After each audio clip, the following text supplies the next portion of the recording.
हाँ भाई, empty set है। तो एम्प्टी सेट मतलब खाली। One set, a set which does not contain any element, does not contain any element is called empty set. That's it. इसको अपन denote करते हैं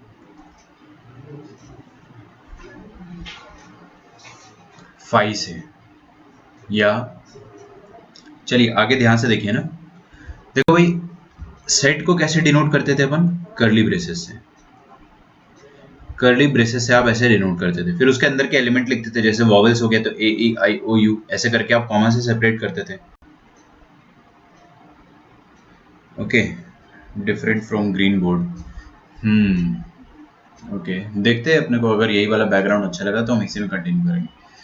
तो सेट विच डज, मैं क्या बता रहा था आपको, आप सेट के अंदर एलिमेंट्स ऐसे डालते हो, है ना, ए ई आई ओ यू।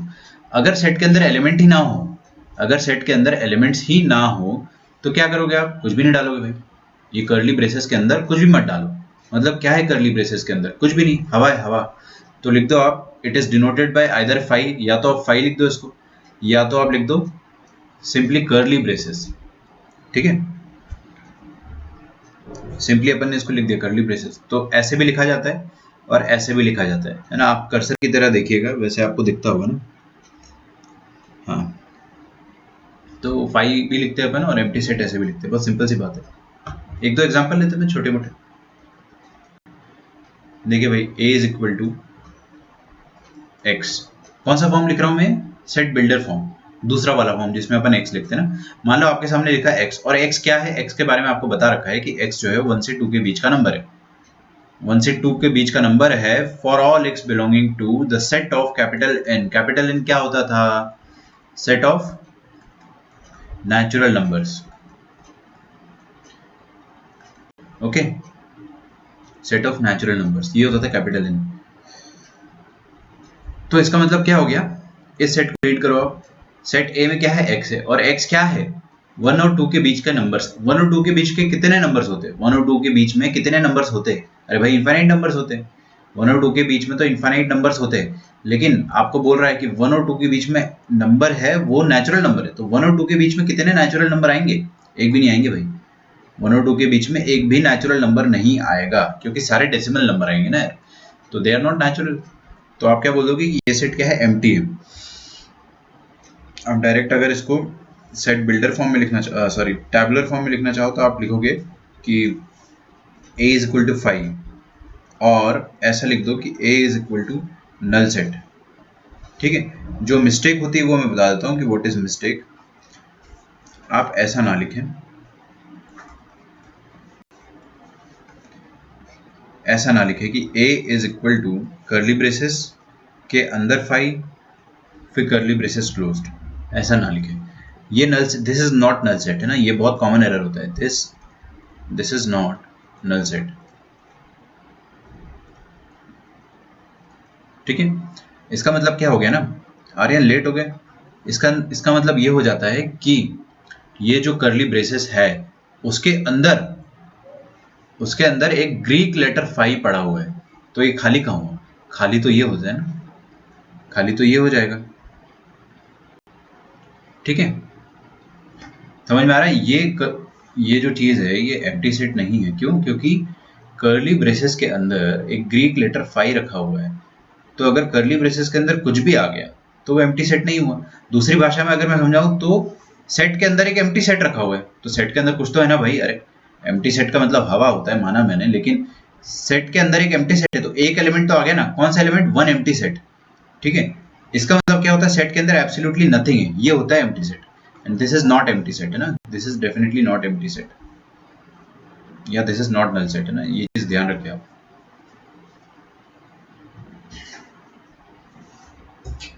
और एग्जांपल दे दूं मैं? चलो एक और एग्जांपल लेते हैं अपन।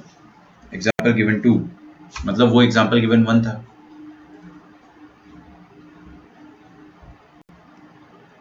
कोई बात नहीं आ रही। लिखिए c is equal to x, और x के बारे में मैं कुछ लिखने जा रहा हूँ। x is even prime greater than 3, x is even prime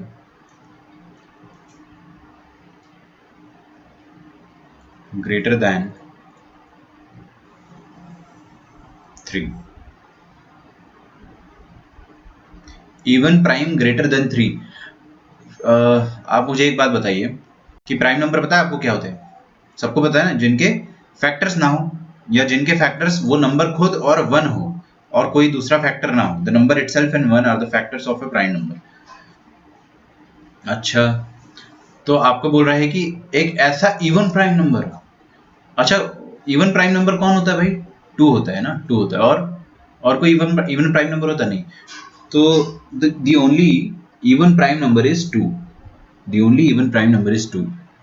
तो आपको बोल रहा है कि even prime number greater than 3। अरे 3 से बड़ा तो कोई इवन प्राइम नंबर होता ही नहीं है। अगर होता ही नहीं है तो सी सेट क्या कहलाएगा? C set will be called as empty set, है ना। पहले अपन इसको 5 से लिख देते हैं, या आप ऐसा लिख सकते हैं C is equal to empty set, that's it. ठीक है,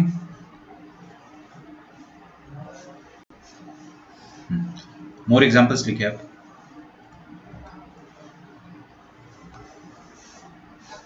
फास्ट लिखेंगे थोड़ा सा है ना, ये तो मतलब बच्चों वाली चीज है।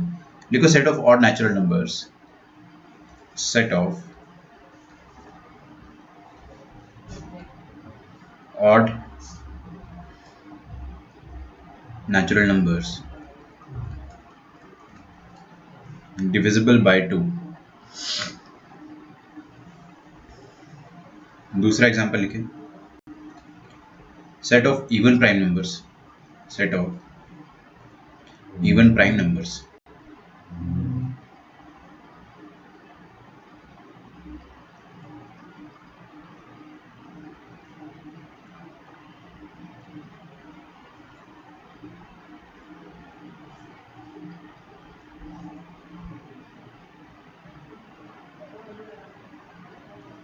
एक और लिखे आप,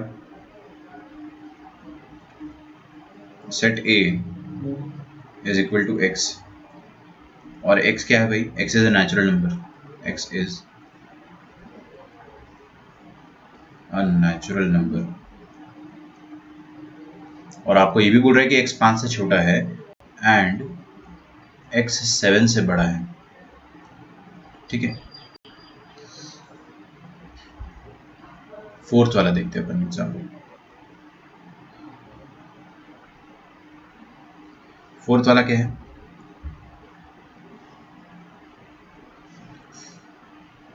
आपको कह रहा है कि एक सेट B है अपने पास and that B is y is a common point. इसमें y रखा हुआ है ना, जस्ट फॉर अ चेंज। यहाँ पे बोल रहा है y is a common point between two parallel lines.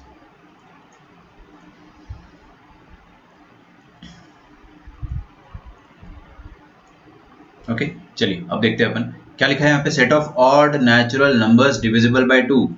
अरे भाई, अगर नंबर ऑड है, तो क्या वो 2 से डिविजिबल होगा? नहीं होगा। तो इस सेट में आपको क्या क्या मिलेगा? कुछ भी नहीं, कद्दू, खाली सेट होगा। This will be null set और 5 set. Set of even prime numbers, even prime number होते हैं क्या इस दुनिया में? हाँ होते हैं। ये हो जाएगा ना, this thing will be the set. तो ये वाला जो सेकंड वाला सेट है वो 5 सेट या एम्प्टी सेट नहीं है ना, क्योंकि इसमें एक एलिमेंट तो आ रहा है। थर्ड वाला देखते कि x is a natural number, है ना, and x is less than 5 and x is greater than 7। Okay, natural number है, नेचुरल नंबर है। नेचुरल नंबर पता है ना, 1 2 3 4 5 6 7 8 9 10 ऐसे इन्फिनिटी तक सारे integers greater than 1, greater than और इक्वल टू 1। तो 5 से छोटे बनाते हैं, नंबर लाइन बनाओ आप। यहाँ पे 5, यहाँ पे 7 लिखें।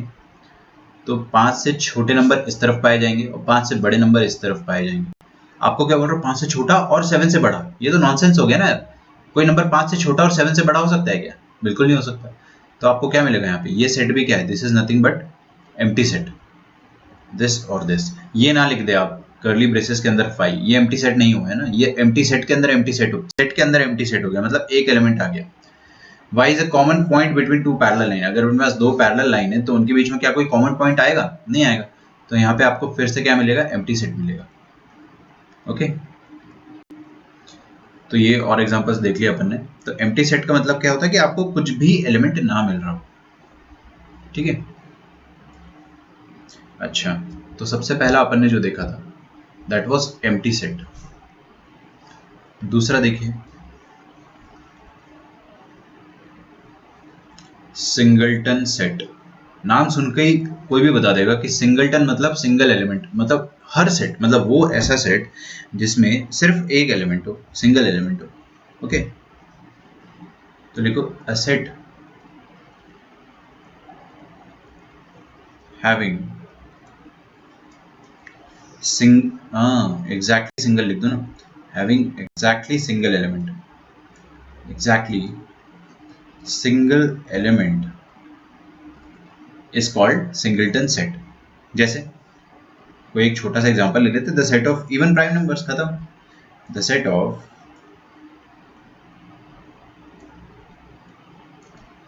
Even prime numbers, the set of even prime numbers. कितने इवन प्राइम नंबर होते हैं इस दुनिया में?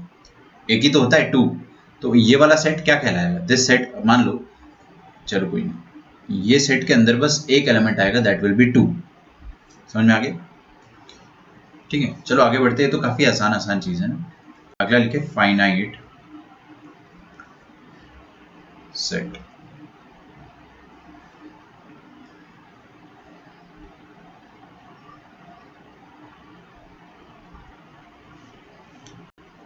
फाइनाइट सेट मतलब क्या हो गया कि उसके अंदर फाइनाइट नंबर ऑफ एलिमेंट होंगे। ऐसा नहीं होगा कि इनफाइनाइट एलिमेंट आ गए, है ना। ऐसे एलिमेंट आएंगे जिनको अपन गिन सकते हैं, है ना, certain number of elements. A set containing certain or fixed or countable number of elements।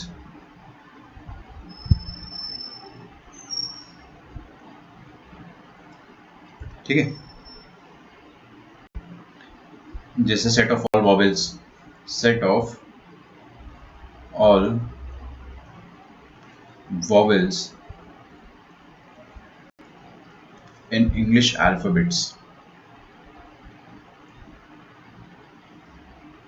समझ आ रहा है? ये सेट क्या कहलाएगा? This set will be A E I O U, खत्म। फिक्स है, 5 एलिमेंट आएंगे which is fix, we can count it, है ना। ऐसा तो है नहीं कि बहुत सारे आ रहे, इनको हम गिन सकते हैं। तो किनको हम गिन नहीं सकते? मान लो कोई ऐसा सेट है जिसमें हम एलिमेंट नहीं गिन सकते हैं, तो वो वाला सेट क्या कहलाएगा? Infinite set. कॉमन सेंस वाली बात है ना भाई, infinite set.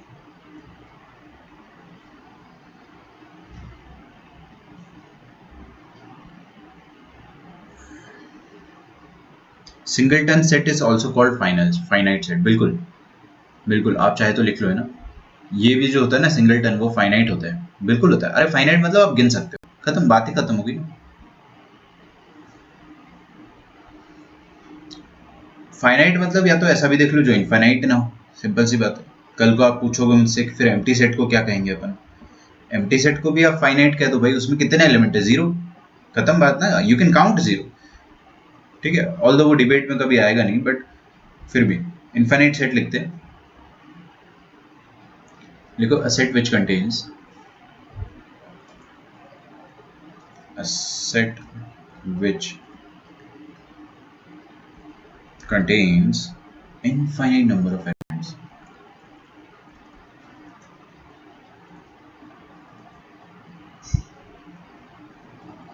Infinite number of elements। Example, set of all natural numbers. कितने होते हैं नेचुरल नंबर इस दुनिया में? अरे भाई इनफाइनाइट होते हैं। Set of all natural numbers. चलो इसको अगर मैं टैबुलर फॉर्म में लिखना चाहूंगा तो कैसे आएंगे नेचुरल नंबर? 1 2 3 फिर डॉट डॉट डॉट, क्योंकि भाई मैं समझ गया हूं ना कि this is a never ending process, ये चलता रहेगा। अगर मैं बोल दूं set of all integers, set of all integers, तो इंटीजर सबसे पहले आप समझिए, देखो बच्चों, इंटीजर से होता है ना वो, चलो अपन 0 से स्टार्ट करते हैं, तो 1 2 3 डॉट डॉट डॉट, इस तरफ तो वो इन्फिनिटी तक जाएगा। लेकिन आप ये भी तो देखो कि यहाँ पे -1 आएगा, फिर पीछे -2 आएगा, फिर -3 आएगा, तो ये इस तरफ से भी इन्फिनिटी पर जाएगा, डॉट डॉट डॉट, ये बोथ दोनों डायरेक्शन में इन्फिनिटी को टेंड कर रहा है। मतलब ये वाला सेट इस तरफ भी इन्फिनिटी तक जाएगा और यहाँ से भी इन्फिनिटी तक जाएगा। तो ये बात का आप ध्यान रखें, है ना। लेकिन है ये भी इनफाइनाइट सेट। अरे भाई, जब आप काउंट नहीं कर सकते ना कितने इंटीजर है इस दुनिया में, बताओ मुझे। यू कैन नॉट से, आप बोल नहीं सकते, आप बोलोगे कि भाई इनफाइनाइट इंटीजर है, बस बात ही खत्म हो गई आपकी ना। चलिए थर्ड एग्जांपल देखते हैं। Set of all real number, अगर आपको लिखना है, मान लो कि set of all real numbers. Real number समझ में आता है आपको क्या होते हैं? रियल नंबर दुनिया में सारे जितने भी नंबर पॉसिबल है ना, वो नॉट जस्ट इंटीजर्स, जैसे 0 1 2 -1 -2, ये सारे नंबर्स। अभी मैं पूरा नहीं बना रहा हूँ, आप समझ जाओ ना, इधर से भी और इधर से। तो इस नंबर लाइन में जितने भी नंबर आ रहे हैं ना, they are all real numbers, मतलब नॉट जस्ट 1 एंड 2। 1 और 2 के बीच में भी कितने नंबर्स आ रहे हैं? 1 और 2 के बीच में भी आपको इनफाइनाइट नंबर्स मिलेंगे। यहाँ पर आपको इनफाइनाइट नंबर मिलेंगे, 2 और 3 के बीच में भी इनफाइनाइट मिलेंगे। तो they are all real numbers, ये सारे के सारे रियल नंबर्स है, चाहे रैशनल हो चाहे इरैशनल हो, सब के सब रियल नंबर्स कहलाएंगे। ओके, इसके बारे में मैं आपको एक डिटेल स्टडी दूंगा। लिखिए set of all real numbers. इसको अपन कैसे लिखेंगे? रियल नंबर को आप कैसे लिखोगे बताओ? रियल नंबर को आप कैसे लिखोगे? ऐसे लिखोगे 1 2 3 डॉट डॉट डॉट? नहीं, इसमें आपने वो थोड़ी मेंशन करा कि बीच में 1.1 आएगा। 1.1 भी तो एक रियल नंबर है भाई, उसको कैसे मेंशन करेंगे? और 1.11 भी तो एक रियल नंबर है। अरे 1.111 भी तो रियल नंबर है, समझ रहे हो? 1.11112 ये भी तो रियल नंबर है। तो सारे रियल नंबर लिखना तो बहुत मुश्किल है। जैसे सारे इंटीजर्स लिखना तो कंपैरेटिवली काफ़ी आसान था कि आपने 2 3 लिख के डॉट डॉट डॉट लगा दिया 2 डायरेक्शन में। इसमें क्या करें? तो इसका अपन टैबुलर फॉर्म, इसका अपन टैबुलर फॉर्म नहीं लिख सकते। इसका अपने को सेट बिल्डर फॉर्म लिखना पड़ेगा, एक्स वाला, कि इस सेट में एक्स रखा हुआ है और एक्स क्या है? X belongs to the set of real numbers. ये आर भी क्या है? प्री डिफाइंड है। R is set of real numbers. ठीक है, जहां भी आपको आर दिखेगा आप समझ जाइए, बिना बोले आपको, मतलब क्वेश्चन वाला कभी भी स्पेसिफाई नहीं करेगा, बट आपको समझ जाना कि हाँ it is a set of real numbers. कोई तकलीफ?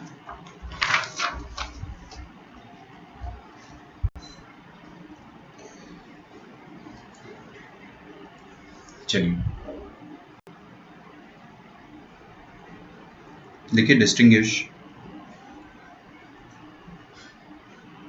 एज, क्वेश्चन है finite and infinite sets. It's a question, आपको डिस्टिंग्विश करना है ना कि फाइनाइट है या इनफाइनाइट है।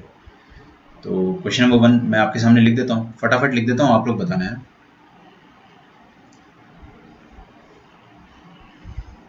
देखिए, the set of months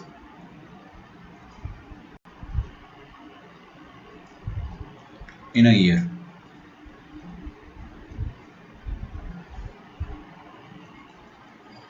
second लिखिए 1 2 3 डॉट डॉट डॉट। आपको बता, जल्दी जल्दी करो, मैं तो फास्ट फास्ट लिख रहा हूँ, आपको बस फाइनाइट इनफाइनाइट लिखना है। ठीक है, आप टाइप भी कर सकते हो क्वेश्चन नंबर के साथ। फाइनाइट मतलब एफ टाइप करो और इनफाइनाइट मतलब आई टाइप करो, है ना। The set of positive integers greater than 100, लिखो the set of positive integers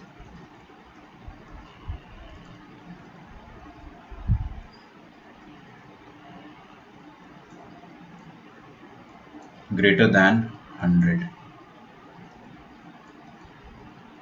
set of prime numbers,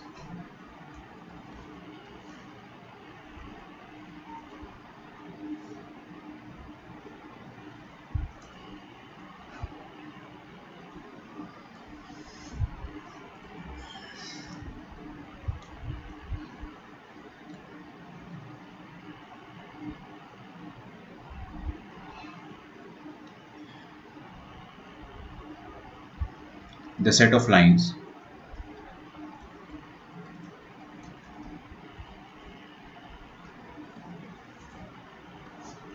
which are parallel to x-axis.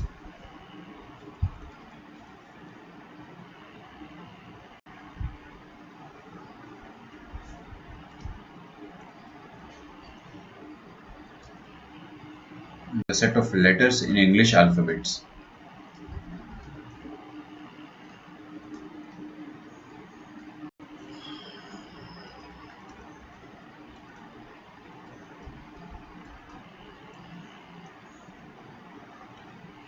The set of numbers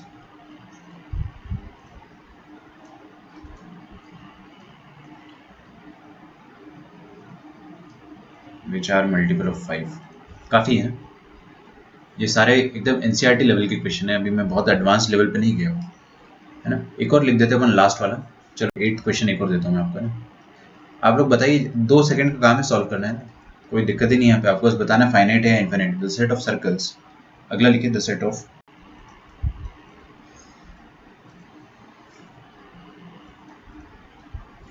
circles passing through 0 0,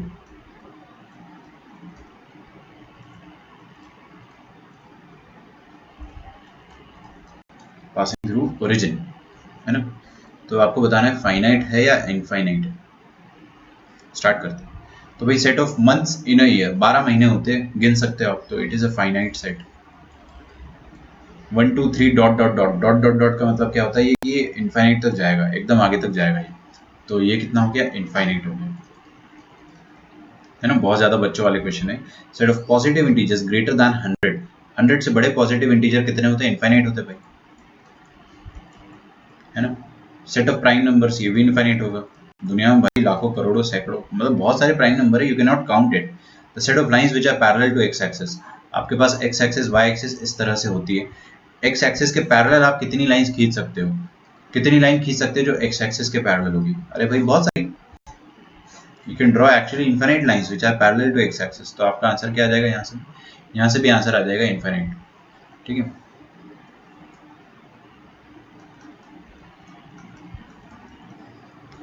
the set of letters in English alphabet, 26 letter होते हैं, गिन सकते हैं अपन, fixed. Finite the number of set of number which are multiple of 5, infinite. Set of, अच्छा, the set of circle passing through origin, ये थोड़ा सा ठीक ठाक है, मतलब समझ जाओ।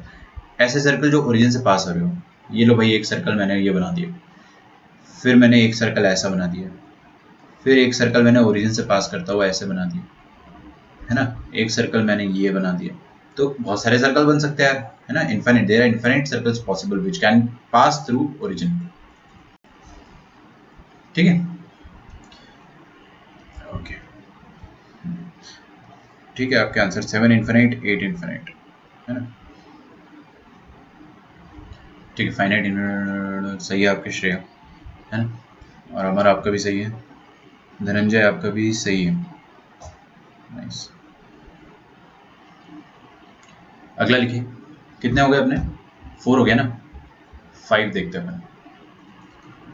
ये लिख लेना आपने, थोड़ा सा मैं नीचे कर देता हूँ ताकि अगर आपने छापा ना हो तो छाप इक्वल सेट्स। अगर अगला लिखे इक्वल सेट्स, इक्वल सेट्स क्या होते हैं,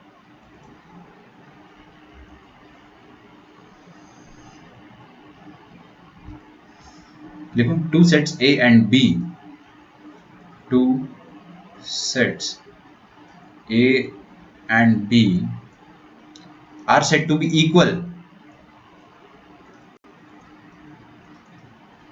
are set to be equal. Guess करोगे, बताओ, आर्यन आपके भी आंसर सही था।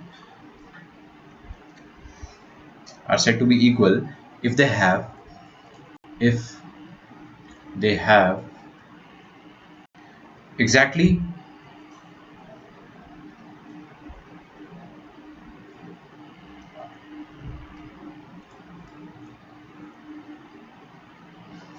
the same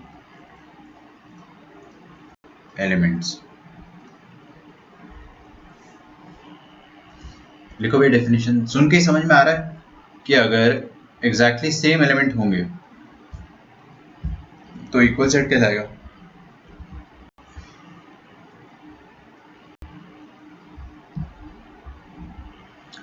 to sets A and B are said to be equal if they have exactly same elements. मतलब क्या हो गया, छोटा सा एग्जांपल लेते हैं। मान लो कि हमारे पास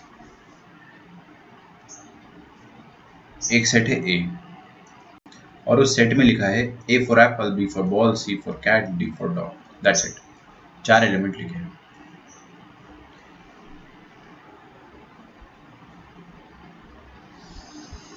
और एक सेट है अपने पास बी, उसमें क्या लिखा है डी ए बी सी। तो आप बताइए मुझे कि क्या ए और बी ये दोनों सेट जो है are they equal or not? Are they equal or not? They are equal. Why? क्यों? क्योंकि भाई देखो, इसमें ए है, इसमें भी ए, इसमें बी है, इसमें भी बी है, इसमें सी है, इसमें भी सी है, इसमें डी है, इसमें भी डी है। ऑर्डर जो है, ऑर्डर ऑफ अकरेंस, वो कुछ भी हो, फर्क थोड़ी पड़ता है। मैंने आपको कल ही बताया था कि अगर ए बी सी डी आपने आगे पीछे करके लिख दिया तो भी ये वाला सेट और ये वाला सेट सेम कहलाएगा, because order of occurrence is not important, है ना। तो आप लिख सकते हो यहाँ पे कि set A and B are equal sets. समझ में आ रहा है? ये एग्जाम्पल 1 हो गया। एक और ले लेते हैं एग्जाम्पल भाई। मान लो आपके पास ऐसा कोई सेट है, सेट ए है ना, इसमें लिखा है 2 4 6 8 10। और सेट बी, ध्यान से देखिएगा, सेट बी में क्या लिखा है? अच्छा, ये इस तरीके से लिख दिया मैंने, एक्स, समझ रहे हो, बिल्डर फॉर्म में। ऊपर लिख मैंने टैबुलर फॉर्म में लिखा, नीचे बिल्डर फॉर्म में लिखा। अब अपन देखते हैं आगे क्या है। एक्स, और एक्स के बारे में बोल रहा है कि x is a positive even integer, is a positive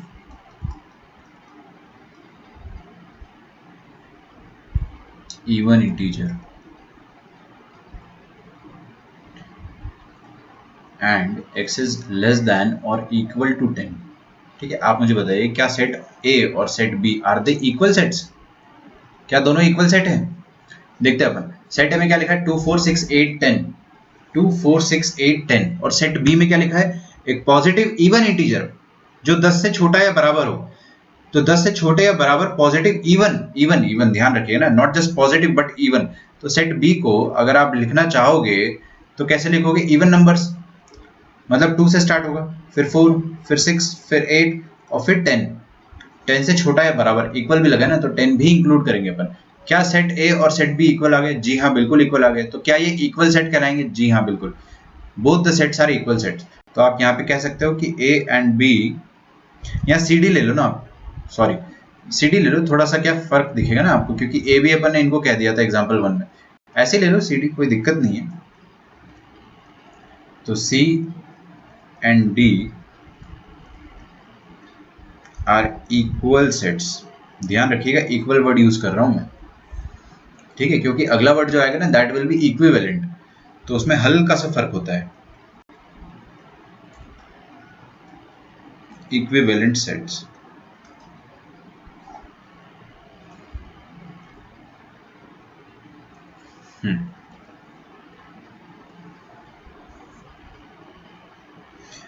लिखिए, two finite sets A and B are set to be. मैं आपको पहले हिंदी में समझा देता हूँ, फिर इंग्लिश में डेफिनेशन लिख देंगे ना। दो सेट है अपने पास ए एंड बी, इन दोनों को अपन इक्वल कब कहते हैं? जब दोनों में सारे एलिमेंट बराबर हो, सारे एलिमेंट बराबर होना चाहिए। और इक्विवेलेंट कब कहते हैं अपन? जब नंबर ऑफ एलिमेंट्स बराबर हो, है ना। इसका मतलब क्या हो गया सर? इसका मतलब ये हो गया कि मान लो सेट ए में अगर ए बी सी डी ये 4 एलिमेंट है, और सेट बी में अगर हमारे पास 1 3 5 7 ये 4 एलिमेंट है, तो क्या ए और बी इक्वल है? नहीं, they are not equal, because सारे एलिमेंट अलग अलग है। इसमें ए बी सी डी है, इसमें 1 3 5 7 है, they are not exact, they are not at all equal. लेकिन क्या ये दोनों इक्विवेलेंट है? हाँ बिल्कुल, क्योंकि इसमें नंबर ऑफ एलिमेंट्स कितने हैं? 4। इसमें एलिमेंट कितने? 4। अरे देखो ना, 1 2 3 4, 4 एलिमेंट है। तो 4 नंबर ऑफ एलिमेंट्स अगर बराबर हो तो वो इक्विवेलेंट कहलाता है ना। एग्जांपल लिखिए, टू फाइनाइट, मतलब डेफिनेशन लिखिए, टू फाइनाइट। मैथ्स के लिए कौन सी बुक लेनी चाहिए? अच्छा, बताता हूँ मैं ना, इस एग्जांपल के बाद बता, मतलब ये डेफिनेशन के बाद बताता हूँ। Two finite sets A and B are said to B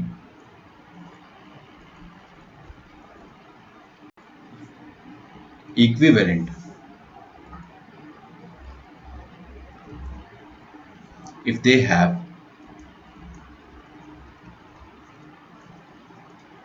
if they have same number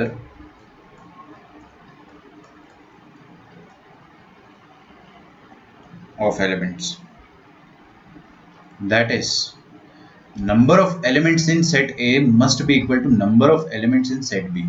इस बात का आप ध्यान रखें, नंबर ऑफ एलिमेंट्स जो है वो बराबर होना चाहिए। एग्जांपल जो है वो अपने सामने लिखा हुआ है, यहाँ पे आप क्या बोल सकते हैं, number of elements in A is equal to number of elements in B is equal to 4। ठीक है,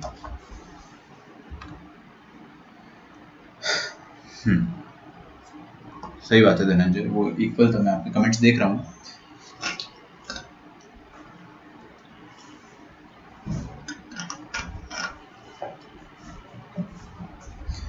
अच्छा, मैं आपको है ना जल्दी जल्दी बता देता हूँ, एक्चुअली ये रिकॉर्डिंग पे है वीडियो, बट फिर भी मैं आपको बता देता हूँ। आप मैथ्स के लिए 3 प्रेफरेबल बुक्स होती है, चलिए तीनों मैं बता ही देता हूँ। सबसे पहले होती है जेईई एडवांस और मेंस दोनों के लिए आती है, अरिहंत पब्लिकेशन की। फिर आती है changes for JEE advance and mains both, ये भी एडवांस और मेन दोनों के लिए आती है। And then comes R D. Sharma. R D. Sharma भी किसके लिए होती है, same JEE main and advance. ठीक है, तीनों बुक्स काफ़ी अच्छी है। सबसे अच्छी बुक, अब मैंने तीनों किताबें देखी है बट मैं ये वाली किताब ज़्यादा प्रेफर करूँगा हमेशा। आपको कभी भी लेना हो तो आप सिंगेज पब्लिकेशन का एडवांस, हमेशा आप एडवांस लेना, क्योंकि मेंस जो होता है वो एडवांस से काफ़ी आसान पेपर होता है। अगर आप एडवांस की पढ़ाई कर लोगे तो मेंस अपने आप कवर हो जाएगा। इस बात को आप ध्यान रखिए ना, जब भी आपको शिकार करना हो तो आप शेर का शिकार करें, तो आपको क्या बोलूँ मैं, अगर आपको फिर हिरण का शिकार करना होगा तो आसान लगेगा। तो डिफ़िकल्ट चीज़ आप पढ़ लें, आसान चीज़ फिर आसान लगेगी, है ना। तो ये वाली जो मैंने टिक कर रखा है ना, this is the most preferable book. दूसरी बात, जो थ्योरी पढ़ा रहा हूँ मैं आपको, है ना, थ्योरी के लिए आपको कोई भी बुक नहीं खरीदनी है, आपको थ्योरी किसी भी किताब से नहीं खरीदना, एटलीस्ट फॉर मैथ्स, है ना। बाकी सब्जेक्ट के लिए मैं नहीं कह सकता हूँ अभी, लेकिन मैथ्स के लिए आपको थ्योरी कहीं से भी नहीं पढ़नी है। थ्योरी में आपको जितनी पढ़ा रहा हूँ वो मोर देन सफिशिएंट है, और मैं आपको बहुत प्रॉपर तरीके से नोट्स बना के दे रहा हूँ, है ना। इससे अच्छा नोट्स आपको मिलेगा भी नहीं। तो आप थ्योरी जो है वो मुझसे ही पढ़े हमेशा। क्वेश्चंस के लिए आप है ना ये वाली बुक ले सकते हो सिंगेज। अगर आपको ये मिल जाती है अरिहंत तो वो भी ले सकते हो, कोई दिक्कत नहीं है। बट मैंने सिंगेज के ज़्यादा क्वेश्चंस देखे हैं ना, क्योंकि स्टूडेंट्स ज़्यादातर यही यूज़ करते थे, तो इसी से ज़्यादा डाउट्स उन्होंने मुझसे पूछे। तो क्वेश्चन का लेवल जो होता है वो ठीक होता है, और क्वेश्चन की क्वालिटी भी बहुत अच्छी होती है। अरिहंत की भी अच्छी, बट जो भी मैंने आपको बता दिया, अपना पर्सनल प्रेफरेंस बता दिया, और आप इसी को ले, है ना। अगर आपको कभी भी लेना हो, थोड़ा एक्सपेंसिव आता है बट वन टाइम इन्वेस्टमेंट है, आपको 2 साल तक काम आएगा।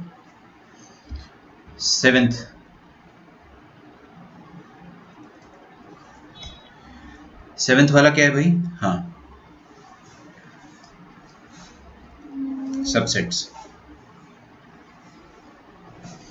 अच्छा, वैसे अगर क्वेश्चन सॉल्विंग के लिए मैं आपको बोलूँ तो आपका प्रेफरेंस क्या होना चाहिए, सबसे पहले अपने को कोचिंग का जो मॉड्यूल है जो आपको मिलेगा वो सबसे पहले अपने को सॉल्व करना है। अगर आपका मॉड्यूल सॉल्व हो गया है ना, तभी आप आगे का कुछ सोचिए। मॉड्यूल, फिर कोचिंग से आपको डीपीपीज भी मिलेगी, है ना। मैथ्स के लिए ज़रूर आपको डीपीपीज मिलेगी, क्योंकि मैथ्स में ज़्यादा सॉल्विंग की ज़रूरत होती है, तो मैं डीपीपीज जो है वो भी दे दूंगा आपको। ये दोनों अगर आपका सॉल्व हो जाता है अच्छे से, अगर आपको लगता है कि ये सॉल्व करने के बाद मेरे पास बहुत टाइम है ना, मतलब समझ नहीं रहा है सर, बहुत ज़्यादा टाइम है, तो क्या करें, तो मैं बोलूँगा कि फिर आप सिंगेज पब्लिकेशन की बुक ले सकते हो, फिर उसको सॉल्व करें, है ना। जैसे Aryan is saying sir for practice of only 11 and 12 is there any book.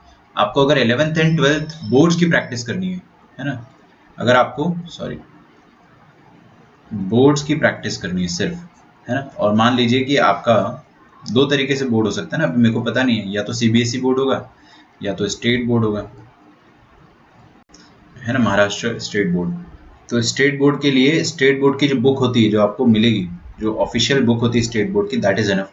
CBSE के लिए एनसीईआरटी के साथ साथ आर.डी. शर्मा, ये काफ़ी है।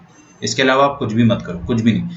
एनसीईआरटी अगर ढंग से कर लिया आपने, ढंग से मतलब एकदम अच्छे से, कि आपको कोई इसमें हरा नहीं सकता है, तो इनफ है। लेकिन RD. Sharma is for more practice, ज़्यादा प्रैक्टिस आपको अगर चाहिए तो आर.डी. शर्मा। और मैं तो कहूँगा कि आर.डी. शर्मा जो है ये करते करते आपका एनसीईआरटी अपने आप कवर हो जाएगा। तो for state board for CBSE मेरे लिए आर डी शर्मा जो है वो बेस्ट बुक है। फॉर स्टेट बोर्ड जो उनकी ऑफिशियल बुक है, स्टेट बोर्ड की बुक आती है, वो बहुत बहुत प्यारी बुक है। मैंने दोनों किताबें देखी है ना, काफ़ी आपका कवर हो जाएगा। और स्टेट बोर्ड के जो जितने भी सवाल होते हैं वो सब इन्हीं के बुक से आते हैं। सीबीएसई में थोड़ा सा बाहर से आता है, 20-30% का बाहर से, मतलब एग्जैक्टली एनसीईआरटी से नहीं होते है ना, होने भी नहीं चाहिए, बट समझ रहे हो ना आप लोग। चलिए सबसेट लिखते हैं अपन। सबसेट की डेफिनेशन लिखो। A set is said to be a subset.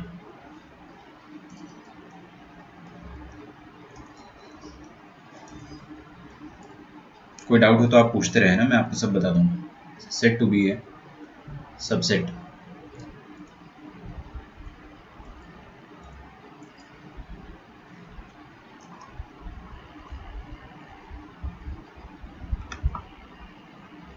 लिखो आप, लिखो। A set is said to be a subset of set। ऐसे लिखो आप, है ना, इधर a set A for apple is said to be a subset of a set B if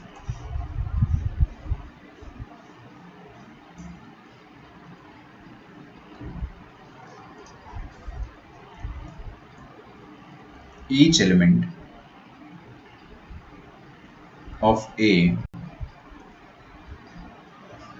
is also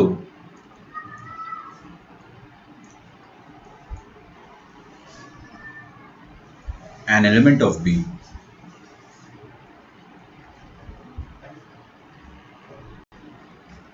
definition लिख लो, हिंदी में आपको भी समझाऊंगा मैं। It is written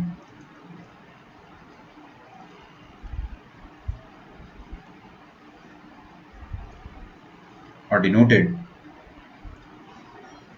as A is subset of B।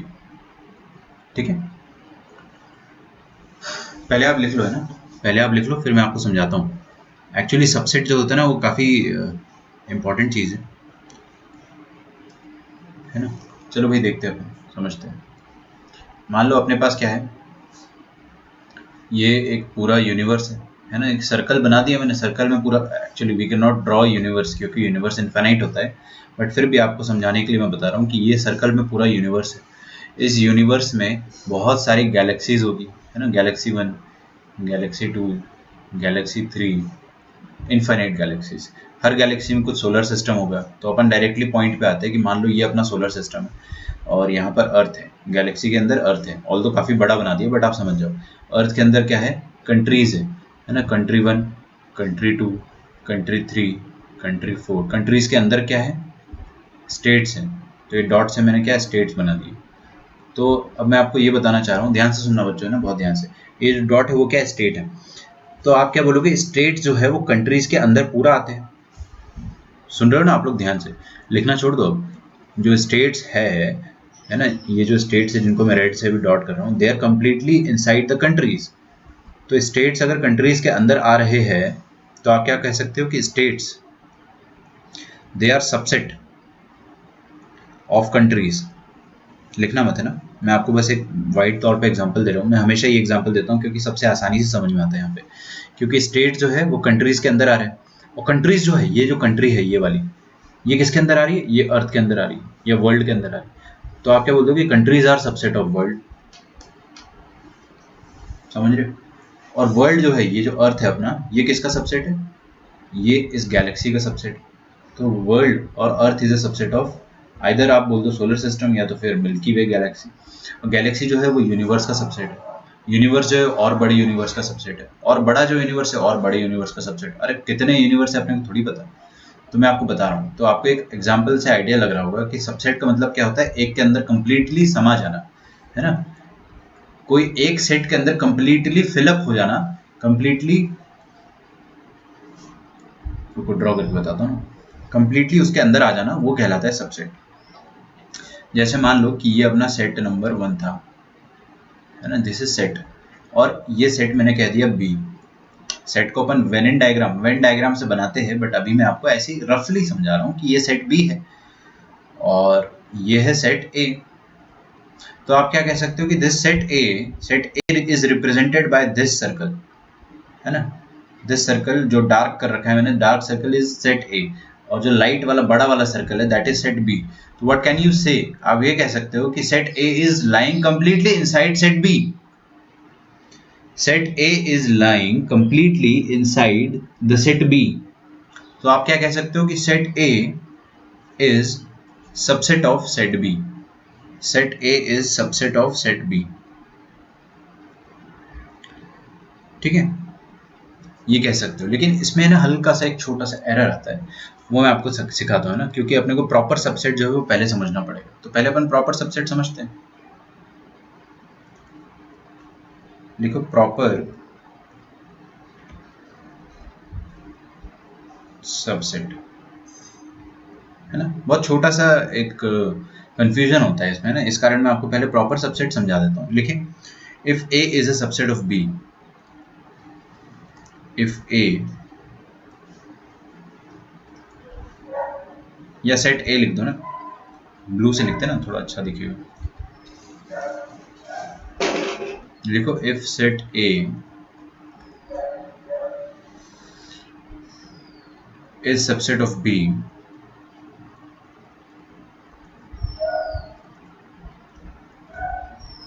and set A is definitely not equal to set B, आगे देख के लिखा है ना, then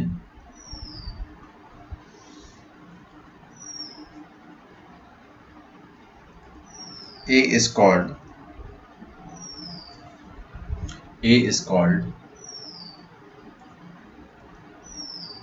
proper subset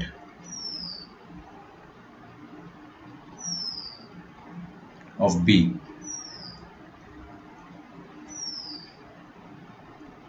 and is denoted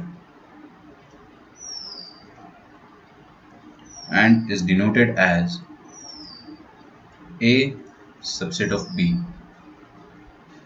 ठीक है, अच्छा अब मैं आपको समझाना चाह रहा हूँ जो चीज़, वो चीज़ ध्यान से सुनना है ना। लिख लिया होगा आपने, अगर नहीं लिखा होगा तो लिखते रहना, पहले आप समझ लो, आसानी से समझ लो। एक्चुअली होता क्या है ना, प्रॉपर सबसेट का मतलब होता है कि प्रॉपरली अंदर समाना, है ना। जैसे ये जो मैंने डायग्राम बनाया आपका, अब इस डायग्राम को अभी आप बना मत लेना, है ना। ये जो डायग्राम बनाया, ये वाला जो डायग्राम है, this is diagram of proper subset, है ना। क्योंकि यहाँ पर ये जो सेट है, डार्क वाला सेट जो बना है अपने सामने, ये सेट जो है वो कभी भी, ये हटेगा कैसे, हाँ भाई, तो ये जो सेट बना है अपने सामने डार्क वाला, ये प्रॉपरली सेट बी के अंदर आ रहा है। ऐसा कभी भी नहीं होगा, ऐसा नहीं हो रहा है, मतलब यहाँ पर ऐसा नहीं हो रहा है कि ये जो सेट है वो इस तरह आ जाए। 1 सेकेंड,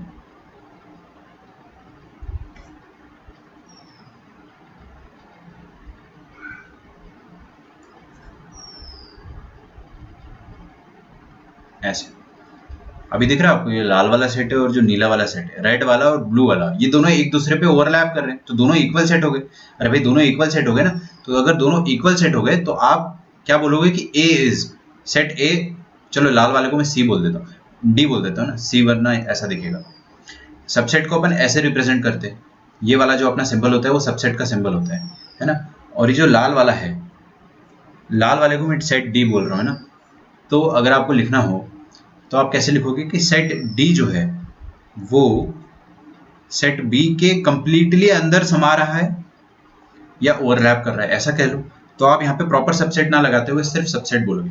इसका मतलब इन शॉर्ट अगर मैं आपको समराइज करके बताऊं, तो अगर एक सेट दूसरे सेट के ऊपर कंप्लीटली ओवरलैप कर रहा है, जैसे ब्लू वाला रेड के ऊपर कर रहा है, तो अपन ये वाला सिंबल यूज करते हैं। और अगर कंप्लीटली अंदर आ रहा है, तो अपन कैसा सिंबल यूज करते हैं, ऐसा सिंबल। सिंपली ये, यहाँ पर इक्वल वाला साइन नहीं लगाओगे आप, है ना, इसमें इक्वल वाला साइन नहीं लगाओगे। तो A is subset of B और डी इज, सॉरी यहाँ पे क्या बोलोगे, A is proper subset of B, है ना, A is proper subset of B. और यहाँ पे आप क्या बोलोगे कि ए इज जस्ट सबसेट।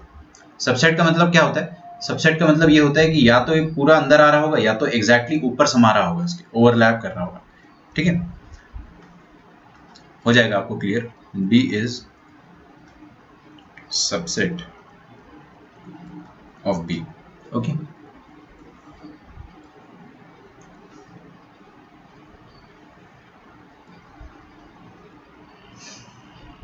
ठीक है, एक दो और छोटे मोटे एग्जांपल देता हूं मैं आपको ना, ताकि और क्लियर हो जाए। देखो इधर मान लो ये मैं आपके सामने एक सेट बना रहा हूँ, है ना, और ये एक और सेट बनाया मैंने। अंदर वाला जो सेट है वो सेट है सेट P, और बाहर वाला सेट है सेट Q। ठीक है, अच्छा, एक और बनाते हैं अपन, है ना। फिर मैंने क्या करा कि P के अंदर एक और सेट बनाया, और जो P के अंदर सेट बनाया वो सेट है PQR मान लेते हैं ऐसे। ठीक है, अच्छा। अब ध्यान से देखिएगा ना, बहुत ध्यान से देखना। R जो है एग्जैक्टली R जैसा ही एक और सेट बना रहा हूं मैं, एग्जैक्टली उस ग्रीन वाले को ओवरलैप करते हुए। चलो ये वाला लास्ट में देखेंगे, कोई दिक्कत नहीं। हाँ भाई इधर देखो, आप देखोगे तो Q वाला जो सेट है वो P वाले सेट के मतलब, हाँ उल्टा कहना चाहिए था मुझे, P सेट जो है वो Q के अंदर आ रहा है, P सेट Q के अंदर आ रहा है। तो आप क्या बोलोगे, P is completely inside Q, तो P is proper subset of Q। समझ में आ रहा है, ओवरलैप नहीं कर रहा है, कंप्लीटली इनसाइड है P Q के। और R जो है वो भी P के कंप्लीटली अंदर है। अरे भाई ये P है आपका, ये वाला जो मैंने गलत कर दिया, बस दिख रहा है ना आपको P, ये वाला है P और अंदर वाला है R। तो R वाला कंप्लीटली अंदर है, तो आप प्रॉपर सबसेट बोलोगे या सबसेट बोलोगे? सिंपली बोलोगे प्रॉपर सबसेट, कोई दिक्कत नहीं। इसको कहते हैं अपन प्रॉपर सबसेट। सबसेट का मतलब ये होता है कि एक गुंजाइश ये भी होती है कि वो दोनों इक्वल सेट हो। सबसेट का मतलब होता है इक्वल सेट होने की भी गुंजाइश होती है। मान लो कि मैंने एक और S सेट बना दिया, सेट S, ये रेड वाला जो है वो S सेट है, that is not drawn perfectly but I just retried. हाँ भाई ये लाल वाला जो सेट है वो आपको दिख रहा है, उसको मैं S कह रहा हूँ, लाल वाले को S कह रहा हूँ, और आपको दिख रहा है लाल वाला और ग्रीन वाला, they are completely overlapping each other. तो आप क्या कह दोगे, जो सेट S है वो R का प्रॉपर सबसेट है या फिर सबसेट सबसेट है, क्योंकि यहाँ पे इक्वल हो रहा है ना, दोनों एक दूसरे के ऊपर ओवरलैप कर रहे हैं। तो आप बोल दोगे कि हाँ दे are actually proper sub, they are actually subset, simple, क्योंकि इक्वल भी हो रहा है ना, तो इक्वल होने की गुंजाइश है, तो आपको इक्वल वाला साइन लगाना है। ठीक है, इसका मतलब क्या होता है, इसका मतलब ये होता है कि सेट S या तो R के अंदर है या तो R से इक्वल है। Either it is inside the set R और it is exactly overlapping, exactly over set R। तो कोई भी एक चीज सेटिस्फाई हो जाए, एग्जैक्टली ओवर वाली चीज है ना। तो बहुत छोटा सा फर्क होता है, वो मैंने आपको समझा दिया। प्रॉपर सबसेट के बाद आता है super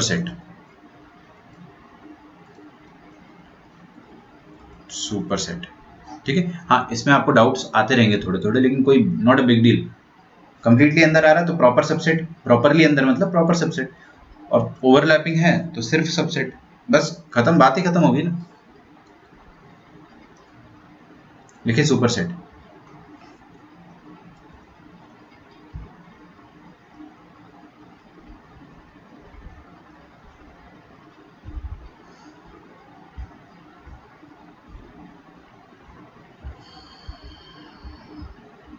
super set, asset S, a set S is said to be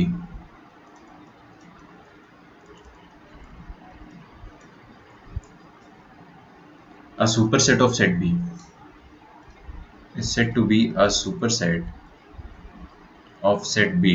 काफी आसान है ना, सेट A लिखो ना, यहाँ पे S क्यों लिख रहे हो, A लिख दो। is said to be superset of set B if B is subset of A, if B is subset of A।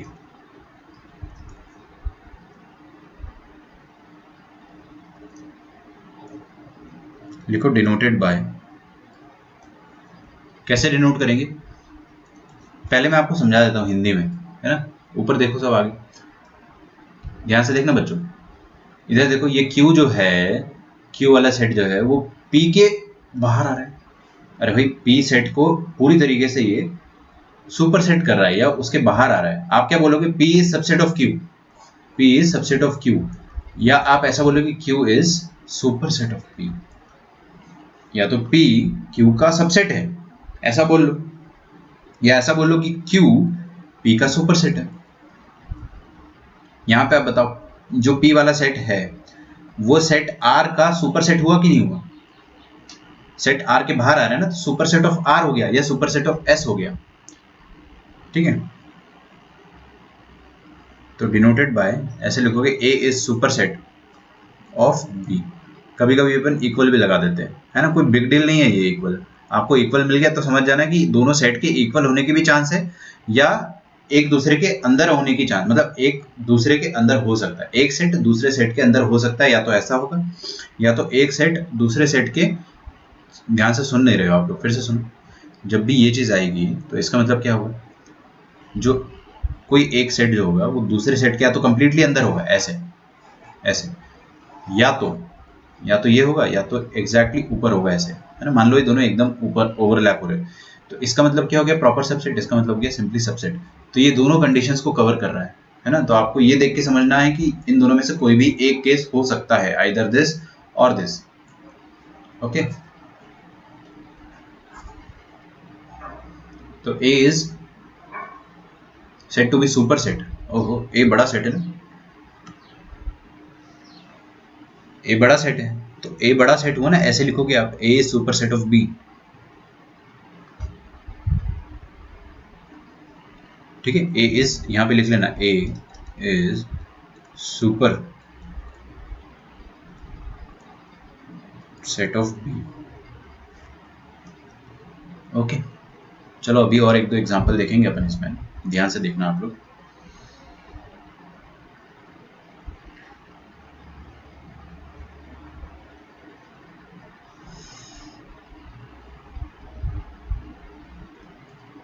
लिखो मोर एग्जांपल्स।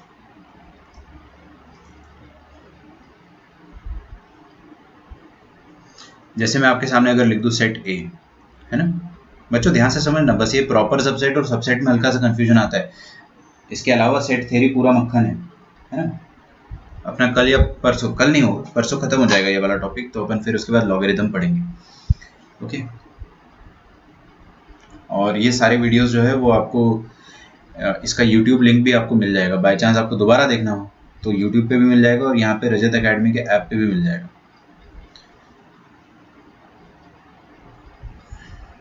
देखो मोर एग्जांपल्स। सेट ए लिखा है अपने सामने 1 2 3 4 5 6, ठीक है। ये 3 4 का ब्रैकेट हटा दो, ऐसे लिखता हूँ अभी मैं ना, अभी ऐसे लिखते हैं। तो ध्यान से देखना बच्चों, है ना, अगर आपको मैं ऐसा बोलूँ कि 1 जो है it belongs to set A, is it true और फॉल्स? बिल्कुल ट्रू भाई, क्योंकि 1 जो है वो सेट ए के अंदर आ रहा है। अगर मैं कह देता हूँ कि 2 belongs to set A, is it true और false? Again true, because 2 is exactly inside set A. समझ पा रहे ना आप? अच्छा, समझ गए ना ये चीज? चलो एक और लिख देता हूँ मैं। मान लो मैंने लिख दिया कि 5 belongs to set A, true है। एग्जाम्पल नंबर 2 लिखे आप, इसी के जैसा एग्जाम्पल है, हल्का सा फर्क है, वही जो मैंने मिटाया था। 3 और 4 को मैं एक ब्रैकेट के अंदर रख रहा हूँ, 3 4 को मैं एक ब्रैकेट के अंदर रख रहा हूँ, 1 2 3 4 5 6, ओके।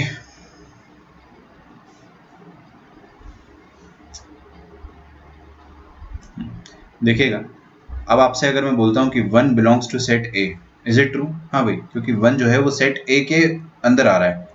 समझ में आ रहा है? आप सिर्फ आगे देखे होगे ना, अब लिखना बंद कर दो क्योंकि ये पार्ट इंपॉर्टेंट है। अगर मैं आपसे अभी कहता हूँ कि 2 से एलिमेंट 2, ये मिट्टी हटा देते ना, element 2 belongs to set A, is it true? हाँ, ये भी ट्रू है, बिल्कुल ट्रू है ना।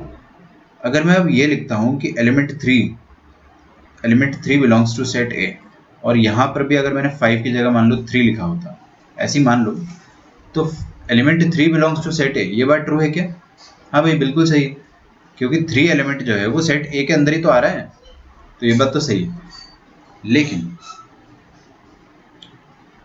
यहां पर अगर हम देखेंगे 3 बिलोंग्स टू सेट ए, ये चीज फॉल्स हो जाएगी। क्यों भाई?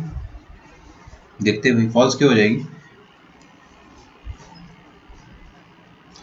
4, अगर आपसे बोल दूं कि 4 बिलोंग्स टू सेट ए, ये भी फॉल्स हो जाएगा। ऐसा क्यों कर रहा हूं? ऐसा इसलिए हो रहा है, ध्यान से देखना है ना, यहाँ पर जो आपके सामने लिखा है 3 4 वाला ब्रैकेट, ये क्या है? ये एक अलग ही सेट है। अरे कर्ली ब्रेसेस मतलब नया सेट चालू हो गया, मतलब सेट के अंदर एक सेट आ गया। ये जो है, ये वाला जिसको मैं रेड सर्कल से गोला कर रहा हूँ, ये एक और सेट है। अरे भाई ये भी अपने आप में एक सेट है क्योंकि कर्ली ब्रेसेस के अंदर है। और ये वाला जो सेट है लाल वाला, ये इस ग्रीन वाले सेट के अंदर आ रहा है। ये जो ग्रीन कर्ली ब्रेसेस लगाए हुए ना, उसके अंदर आ रहा है। समझ में आ रहा है आपको? तो मैं इसको अगर ऐसा लिख देता हूँ थोड़ा सा, ताकि आपको ना डिस्टिंग्विश्ड फील हो। ठीक है, अब थोड़ा कंफर्टेबल लगा। लाल वाला सेट जो है हरे वाले सेट के अंदर आ रहा है। आप ये नहीं कह सकते हो कि एलिमेंट 3 जो है वो सेट ए को बिलोंग कर रहा है ना, ऐसा मत कह देना। आप ये भी नहीं कह सकते हो कि एलिमेंट 4 जो है वो सेट ए को बिलोंग कर रहा है, नहीं, बिल्कुल भी नहीं। क्योंकि ये जो पूरा सेट है, ये बिलोंग कर रहा है एलिमेंट ए, ये बिलोंग कर रहा है सेट ए को। पूरा सेट बिलोंग कर रहा है, सेट के अंदर के एलिमेंट बिलोंग नहीं कर रहे। आप ऐसा मत कह देना। ठीक है, देखने में लगता है कि सर ये अंदर तो है, ये पूरे सेट के अंदर है तो बिलोंग करेगा, नहीं नहीं नहीं, बिल्कुल भी नहीं। आप ऐसा मत करो। ये 3 4 एक साथ बिलोंग करेंगे। मतलब आपके सामने अगर ऐसा लिखा होगा ना कि set 3,4 belongs to set A, then it will be true. क्योंकि ये दोनों एक साथ आए हैं, ये दोनों साथ में आए हैं, पेयर में आए हैं, झुंड में आए हैं, अकेले अकेले नहीं आए। जैसे 1 2 5 6 ये चारों अकेले आए हैं, लेकिन 3 4 जो है ना वो पेयर में आए हैं। अगर वो पेयर में आए हैं तो हमेशा वो पेयर में ही बिलोंग करेंगे सेट ए को, अकेले अकेले बिलोंग नहीं कर पाएंगे। ठीक है, इनका एग्जिस्टेंस होगा हमेशा अकेले अकेले, मतलब पेयर में, इन दोनों का पेयर में एग्जिस्टेंस होगा 3,4 का। तो आपको कभी भी ऐसा बोल दिया जाए कि 3, यहाँ पे बोल देंगे ना कि 3 बिलोंग्स टू सेट है, बोला नहीं। 3 is nothing without 4 and 4 is nothing without 3 in this particular case। आपको बोलना पड़ेगा 3 and 4 completely all together belongs to set A। ठीक है, Pawar sir is saying hi. Hello Pawar sir, कैसे? ठीक है, तो इस बात को समझिए आप। अच्छा, अगर मैं यहाँ पे लिख दूँ, अब बताना ट्रू एंड फॉल्स। मैं आपको थर्ड क्वेश्चन लिख के देता हूँ। चलो यहाँ पे अभी लिख के देता हूँ मैं, 5 belongs to set A, is it true? देखो भाई 5 अकेला है कि? हाँ बिल्कुल अकेला है। 3 और 4 झुंड में थे लेकिन 5 अकेला था। तो 5 belongs to set is true and 6 belongs to set is also true. सही बात है ना भाई? थर्ड एग्जाम्पल लिख दूँ मैं पक्का? चलो देखते हैं अपन। अब मैं सेट बी लिखता हूँ और सेट बी के अंदर लिख रहा हूँ 1 2 3 4 5 6 7 8 9 10। ओके, ये लिख दिया मैंने आपके सामने। अब आपसे मैं पूछ रहा हूं क्या,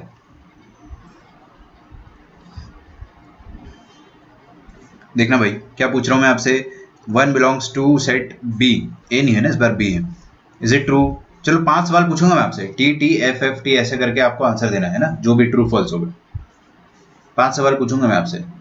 okay, 1 belongs to set B. दूसरा, 2 belongs to set B.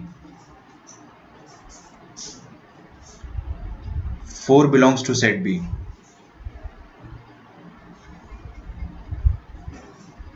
9 belongs to 9, 10 belongs to set B, and last one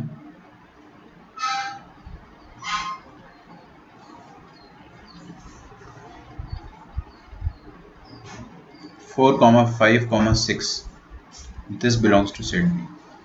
ठीक है, तो अगर आपको आंसर करना हो तो आप कैसे आंसर करोगे भाई? सबसे पहले मैं फॉल्स वालों को रेड से कर देता हूँ ना, तो देखते हैं 1 बिलोंग्स टू सेट बी, ये तो ट्रू है। अरे भाई ये तो ट्रू है, तो इसको ग्रीन से कर देते हैं, ये ट्रू है। फिर 2 बिलोंग्स टू सेट बी, ये भी ट्रू है। 4 बिलोंग्स टू सेट बी, हाँ रुको रुको रुको, ये फॉल्स है। 4 belongs to set B is false. क्यों भाई? क्योंकि 4 जो है वो झुंड में आया है 4 5 6 के साथ, तो झुंड में बिलोंग करेगा। मतलब आपका जो लास्ट वाला स्टेटमेंट है that is going to be true. आपको अगर ये बोल दिया जाए तो ये ट्रू होगा। और 9, 10 बिलोंग्स टू सेट बी, तो 9, 10 बिलोंग्स टू सेट बी को अगर आप देखोगे तो ये भी ट्रू होगा, क्योंकि ये भी दोनों झुंड में आए, साथ में आए, है ना। तो ये वाली चीज़ ट्रू होगी। तो true true, first true true. जैसे कि अमर ने कहा, true true false true true. फर्क समझ में आ रहा है आपको? है ना? तो ये जितना भी आपके एलिमेंट है ये वाले, ये सब झुंड में आए हैं तो झुंड में बिलोंग करेंगे। इसको बस ऐसे ध्यान रखिए आप, individually they won't be belonging to the set B.